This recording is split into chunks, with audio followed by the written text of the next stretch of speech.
આજરોજ વહેલી સવારે અંદાજિત 3:45 વાગે ભચાઉ નગરપાલિકા ફાયર ટીમને 112 ઇમરજન્સી સેવા મારફતે જાણ કરવામાં આવી કે ભચાઉથી ગાંધીધામ તરફ જતા ગાંધીધામ હાઈવે પર ભચાઉથી આશરે 5 કિલોમીટર દૂર એક ટ્રક અકસ્માતગ્રસ્ત થયો છે અને તેનો ડ્રાઈવર કેબિનમાં ફસાઈ ગયો છે। જાણ મળતાની સાથે જ ભચાઉ નગરપાલિકાની ફાયર ટીમ તાત્કાલિક ઘટના સ્થળે પહોંચી હતી।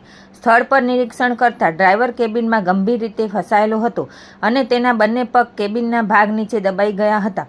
ફાયર ટીમ દ્વારા તાત્કાલિક રેસ્ક્યુ ઓપરેશન હાથ ધરવામાં આવ્યું હતું।